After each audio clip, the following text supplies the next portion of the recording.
आदमी जैसा भी है समझा जाएगा, वो तो पता है उसको क्या करना है, वो काबिल है, वो जानता है। आपसे सवाल पूछने में तो बड़े बड़े घबराते थे। I agree. You मैं agree? भी घबरा गई। Oh, so sweet. असली challenge is not her service.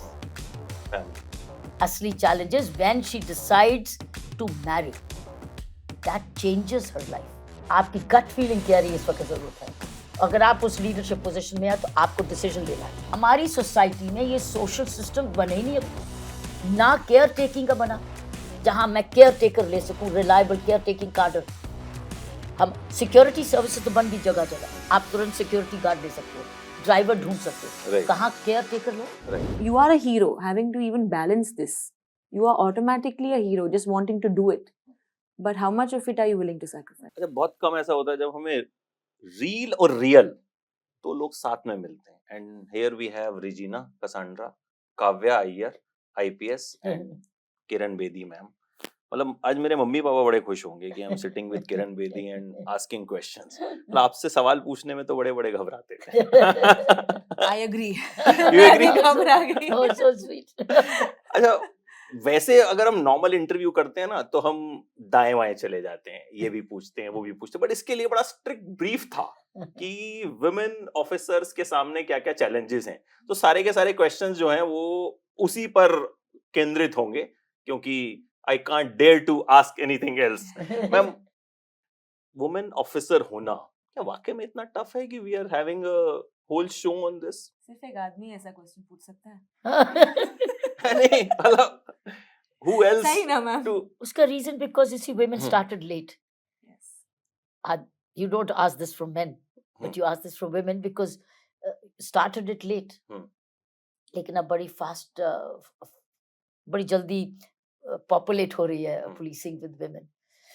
मेरा ख्याल है बड़े सारे चैलेंजेस हैं, सभी नहीं बोलूंगी, इसको रगीना भी बोलेगी, बताएगी आपको। एक तो एक्सेप्टेबिलिटी विमेन ऑफिसर्स की, हाउ सून, कितनी जल्दी वो अपने आप को अपनी लीडरशिप एस्टैब्लिश करते हैं, एक्सेप्टेबिलिटी, और वो अपनी काबिलियत एस्टैब्लिश करते हैं। आदमी जैसा भी है समझा जाएगा, वो तो पता है उसको क्या करना है, वो काबिल है, वो जानता है, वो सब कुछ। लेकिन क्या ये उतनी काबिल है? क्या ये भी जानबाज होगी? हाँ, और क्या ये भी लीड करेगी? क्या डिसाइसिव होगी? ईमानदार होगी? का बायस इन फेवर में जाता है, फेवर में जाता है औरत के तकरीबन। ईमानदार होगी, वो पैसे नहीं कमाएगी, ईमानदार होगी। कितनी करेजियस होगी ये समय बताएगा। सो मेरे ख्याल इट्स अबाउट एक्सेप्टेबिलिटी, कितनी जल्दी वो अपने आप को काबिल एस्टैब्लिश कर लेती है। एक बारी वो एस्टैब्लिश करती है तो फिर उसकी रेपुटेशन उससे पहले आगे जाती है, और वो एस्टैब्लिश होती रहती है अनलेस वो अपना नुकसान खुद करे। सो सबसे one is acceptability. Secondly is बहुत इंपॉर्टेंट है कि जो वो डिसाइड करती है किससे वो शादी करे। हाँ, when she starts a family life, मैंने कहा ये सब बहुत बड़ा असली challenge is not her service. Family असली challenge is when she decides to marry. That changes her life. Because now एक नई दुनिया खुल गई उसके लिए, और उसके वो जो कई फैक्टर्स हैं उसके कंट्रोल में नहीं है। एक फैक्टर है कंट्रोल में भी नहीं है, कंट्रोल में भी है, is what kind of life partner she decides to marry. क्या ऐसा लाइफ पार्टनर जो उसकी काम की कदर करे, इज्जत करे, वैल्यू करे, मोस्ट इंपॉर्टेंट इज वैल्यू करे। और अगर वो वैल्यू करता है तो उसको सपोर्ट सिस्टम देता है, और अगर उसके साथ वैल्यू नहीं करता तो उसके लिए एक प्रॉब्लम बनता है, एक चैलेंज बनता है, एक और चुनौती बन जाता है कि अब इसको कैसे संभाले। ये सेकंड चैलेंज। अगर वो सपोर्ट सिस्टम है तो वो पास, क्योंकि उसको एक एंकरिंग भी मिल गई, घर में सपोर्ट भी मिल गई, और ये खुशकिस्मती है। और सबसे इंपॉर्टेंट चैलेंज है कि वो जब मदर बनती है, जब भी बनती है, अब उसको बच्चे को कौन संभालेगा? बच्चे को कौन समझाएगा कि मम्मी तो अब बेटे 24 घंटे डेडिकेटेड है। वो तो कहेगा मम्मी वेज मम्मी वेज मम्मी। जब तक वो बच्चा ऑलमोस्ट 18-19 का नहीं, तब तक समझेगा नहीं प्रोफेशन की वैल्यू क्या है। अब पेरेंटिंग कौन करेगा और कौन कितना हिस्सा निभाएगा? क्या उसकी फैमिली उसको सपोर्ट करेगी कि नहीं, क्या लड़की की फैमिली या उसके हस्बैंड की फैमिली सपोर्ट अवेलेबल है कि नहीं, चाइल्ड रेयर, क्योंकि child will need care, child को आप ऐसे छोड़ के तो जा नहीं सकते और किसी के पास भी ऐसे ही छोड़ नहीं सकते, और साथ में आप भी इमोशनली अटैच्ड हैं. So two things change, I have always said, two M's changed a woman in the IPS or any woman in a profession. First is marriage, second is motherhood. बड़े सारे मेरे मतलब मुझे लगता है 5-7 सवालों के आपने जो है वो एक साथ जवाब दिए. धीरे धीरे मैं इन पे आने वाला था, बट एक कंक्लूसिव आंसर हमें मिला. रेजिना, लड़के को लड़की सुंदर चाहिए, मतलब उसको लड़की हीरोइन तो चलेगी, बट एज एन अफसर जब होता है तो क्या आपको लगता है कि चैलेंज होता है, सीरियसली नहीं लेते हैं? पर्दे पे हम देखते हैं कि भाई उसने वर्दी पहनी हुई है, चश्मा लगाया हुआ है, बहुत वायरल होते हैं वीडियोस हीरोइंस के जो भी प्ले करती हैं, but since you have played in Jaanbaaz Hindustan के, और कहीं ना कहीं आपने करीब से देखा होगा इस लाइफ को, so what you feel? I think जैसे मैम ने कहा, it's very important to have a family that supports, a husband that supports, because this is not just any 9 to 5 job. ये बहुत ही it requires a lot from you. It requires a lot in terms of physical and mental Correct. fitness. And अगर आपको माँ बनना है, पत्नी बननी है, you know, family भी संभालना है, and you want to do this, it's a lot. You can't, it's not a one woman job for sure. मुझे बहुत ही इंटरेस्टिंग लगा ये you know, ये फैमिली को निभाना. एंड देन काव्या और Sameer is her husband, he is an IAS officer. In fact ये दोनों they study together, and then she wanted to become an IPS officer. उन्होंने सपोर्ट भी किया. But his point has always been our children should not face the issues that, you know, we go through. We shouldn't let them suffer. तो वैसे माहौल में, at that moment, what are the decisions you make? How is it that you fight the woman in you and, you know, even this? So that was something I found very interesting navigating towards. And you are a hero, having to even balance this. You are automatically a hero, just wanting to do it. But how much of it are you willing to sacrifice? Ma'am, like she said कि husband भी IAS है, then also वहां पे problem है. So do you feel कि अगर husband भी IPS ही है तो कुछ इजी होता है, या it depends on the kind of man an IPS, a lady IPS chooses to marry? Depends on the kind of a man. उसका एटीट्यूड क्या है, उसका एटीट्यूड टुवर्ड्स विमेन क्या है, वो क्या देख के आया अपनी फैमिली से, क्योंकि एक वो अलग फैमिली से आया, और काव्या जैसे और IPS अलग फैमिली, दो अलग फैमिलीज अब आपस में मिल रहे हैं. कल्चरली में भी सेम. अगर इंटर फेथ मैरिज है, इंटर कास्ट मैरिज है और इंटर रीजन मैरिज है, उसकी अपनी चुनौतियां, क्योंकि उनकी कल्चरल अपब्रिंगिंग अपने अपने अनुसार है. वो कहीं जगह बड़ा जबरदस्त क्लैश भी करती है, रिलीजन क्लैश करती है, कल्चर क्लैश करती है, लैंग्वेज क्लैश करती है, रिचुअल्स क्लैश करती है, फेस्टिवल्स क्लैश करते हैं, बहुत जबरदस्त. सो वो कैसे एडजस्ट करती है, हर चीज को वो कैसे एक्सेप्ट कर रही है. It's not as much as the man accepting, but is more woman accepting. उससे एक्सेप्टेबिलिटी दिमाग में सबसे ज्यादा उससे एक्सपेक्टेशन होती है, वो एक्सेप्ट करे. और अगर मैन भी नहीं एक्सेप्ट करता, वो इट हर्ट्स द वुमन. उनमें आपस में प्रॉब्लम्स आती हैं. फिर एक दूसरे के पेरेंट्स और फैमिलीज की भी कैसे कदर करते हैं. सो मैं समझती हूँ कि कल्चरली, सो जरूरी नहीं है कि एक सर्विस में होना इजी रहेगा. ये सारा मेल एटीट्यूड है.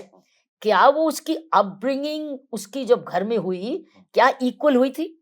क्या उसके पास उसने कदर की थी लड़कियों की? क्या उसके पास सिस्टर्स थी? क्या वो घर में हेल्पफुल था जब वो बड़ा हो रहा था? क्या वो मम्मी डैडी की घर में करता था कि मम्मी सर उसकी कहता तू बेटा तू आराम कर? तो कैसी अपब्रिंगिंग हुई, बहुत इंपॉर्टेंट है. वो ऐसे ही दिखाएगा. वो कहेगा मेरी माँ की तो आदत थी ये, अब मुझे माँ चाहिए, I need a mother. So they are bound to be a clash.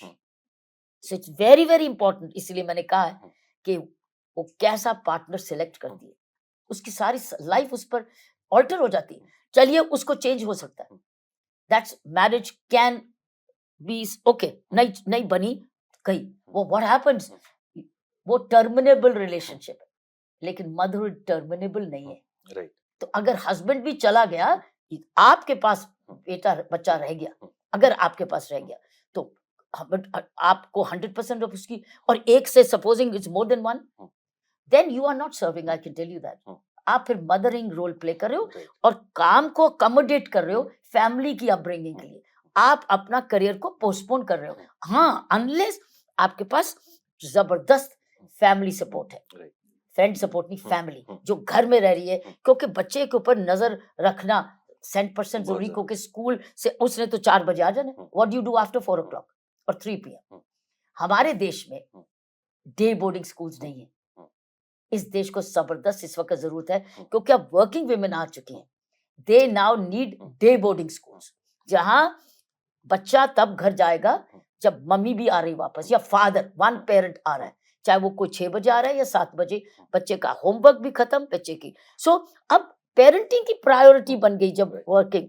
So I think वह स्टेज हम उसको एड्रेस अभी भी कर ही नहीं रहे, क्योंकि अभी आप IPS ऑफिसर की बात करें, जिसका रोल इसने निभाया, there are many other professionals in the corporate women, वो क्या करेंगे? उनको भी ये चाहिए आज, वो ड्रॉप आउट करते हैं, वो उनको नहीं चाहिए सी सूट, वो डायरेक्टर बनना नहीं चाहती, वो चाहती है हमें लोअर रीडर, मुझे घर जाना है 7 बजे 6 बजे। वाई? बिकॉज अब बच्चा एक्सपेक्टेड। तो हमारी सोसाइटी में ये सोशल सिस्टम बने ही नहीं अभी, ना केयर टेकिंग का बना, जहां मैं केयर टेकर ले सकूं, रिलायबल केयर टेकिंग कार्डर। हम सिक्योरिटी सर्विसेज तो बन गई जगह जगह, आप तुरंत सिक्योरिटी गार्ड ले सकते हो, ड्राइवर ढूंढ सकते हो, कहाँ केयर टेकर लो, कहाँ फीमेल केयर टेकर, अच्छा सिंगल पेरेंट फादर भी होते कई, उनको भी चाहिए होता, कहाँ मेल केयर टेकर मिल रहा है आपको? सो ना केयर टेकिंग सिस्टम है हमारे पास, सो वर्किंग वुमेन तो आ गई, ना केयर टेकिंग सिस्टम है, ना फैमिली सपोर्ट सिस्टम है, और ना पेरेंट मेल ग्रूमिंग है, वेयर बच्चा और आदमी ग्रूम ऐसा हुआ है जहां becomes a supportive husband. I think upbringing वाली बात भी जो आपने कही बड़ी इंपॉर्टेंट, मतलब हमारी मम्मी ने तो हमसे पोछे भी लगवाए, बर्तन भी मांजे, तो हम बचपन में किया, तो अभी भी करने में हमको लगता नहीं है कि हाँ अच्छा ठीक है, यू कैन डू। करेक्ट। अच्छा, काव्या अय्यर प्ले करते हुए क्या चीज सबसे ज्यादा टफ लगी, नॉट एज एन एक्टर? जब आप एक IPS ऑफिसर की जिंदगी आपने जाहिर है जी इसमें, तो आपको क्या लगा कि यार मतलब अफसर होते हुए भी ये चीज तो बड़ी मुश्किल है, सबसे टफ? अफसर मतलब एज अ फीमेल अफसर, जी, as a female officer. As a female officer, I think it's mainly at work. जब आपके male colleagues आपको question कर रहे हैं, not just the male colleagues, even female colleagues आपको question करते हैं. When you and this is something I also wanted to ask ma'am previously. When you go with a gut feeling and you have no proof, but you know from your your experience of things before कि ऐसे ही होने वाला है, तो फिर आप कैसे लोगों को वो ट्रस्ट लेके आ सकते हैं आपके ऊपर, दैट कि ये हो सकता है, मुझे मालूम है, बट मेरे पास प्रूफ नहीं है अभी के लिए, but we have to act soon. It's a very critical moment, we have to act soon. And ये क्रिटिकल मोमेंट सिर्फ फैमिली के या देश के लिए क्रिटिकल मोमेंट है, तब आप क्या करते हो, कैसे कन्विंस करते हो? आप आउट ऑफ लाइन जाते हो, करते हो, फिर यू से ओके मैं ये सब बाद में देखते हैं, when I have to face the noise, फिर मैं फेस करूंगी. फिर आप कैसे, how do you make those split second decisions? वो मुझे बहुत टफ लगा, not as an actor, but putting myself in an IPS officer's shoes. Lastly and quickly आपसे भी इसी पे रिएक्शन, उसके लिए इसका जवाब दूं, उससे पूछ रही is your risk taking capacity. यही है लीडरशिप का टेस्ट. आपकी गट फीलिंग क्या रही है इस वक्त जरूरत है. अगर आप उस लीडरशिप पोजीशन में है तो आपको डिसीजन लेना है, और कहीं कंसल्ट करना है, कहीं कोलैबोरेट करना है, और कहीं ऑर्डर देना है. ये है आपकी लीडरशिप. तो किसी सिचुएशन में आप ऑर्डर दोगे, जिम्मेवारी आपकी. कहीं एक्सप्लेन करोगे तो टीम वर्क हो जाएगा, ठीक है, सपोर्ट सिस्टम बन जाएगा. और कहीं तो आप रिसोर्स जनरेट करोगे. लेकिन अब आपकी लीडरशिप का टेस्ट है कि आप ऑर्डर देते हैं या कोलैबोरेटिवली टीम वर्क लेके जाते हैं. एंड आप लीडर हैं, आप ऑर्डर दे सकते हैं, and they can not defy your orders. So कई बारी आप कहेंगे ऑर्डर फायर फायर, वो कहेंगे you fire, otherwise you will be dealt with, right? You fire. So कई बारी don't fire, hold on, then they have to obey your orders. यहाँ पर आपकी female leadership आएगी, where you are decisive. You either order or you co-opt or you communicate. But the final decision और आपकी gut feeling ये कह रही है, you can go wrong, but your intention is not wrong. Yes. Therefore, you will be judged by your intention in the end. और हमारे काम में, पुलिसिंग काम में बहुत रिस्क एलिमेंट है, और रिस्क तो लेकर ही चलना है, नहीं तो आप आओगे क्यों? अगर आप रिस्क ओरिएंटेड नहीं है, तो रिस्क ओरिएंटेड इसीलिए हमको पहाड़ चढ़ाते हैं, फलाना कराते हैं, जंप्स कराते हैं, माउंटेनियरिंग पे ले जाते हैं. It's basically make us risk oriented, taking risks, adventure linked. So उस वक्त आपके जब मान लीजिए पोस्टमार्टम होता है उस इंसिडेंट का और यू डिड नॉट सक्सीड, होने दो, इंटेंशन आएगी, क्या होएगा? आपकी इंटेंशन डाउटफुल नहीं होना चाहिए. आपकी इंटेंशन उस सिचुएशन में मेडल लेने के लिए नहीं है. आपकी इंटेंशन थी टू सेव द कंट्री और save a situation. Take that risk, take that risk.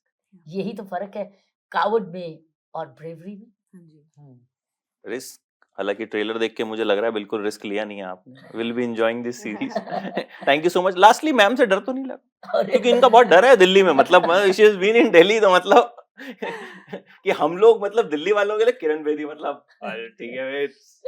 I am more in of of ma'am then हाँ नहीं, वो तो एक होता ही है, बट लगा कि कुछ ऐसा पूछ लूं या no, I feel safe in fact. Oh, maybe look आपको at लग रहा that, है, so मे बी आपको डर लग रहा है.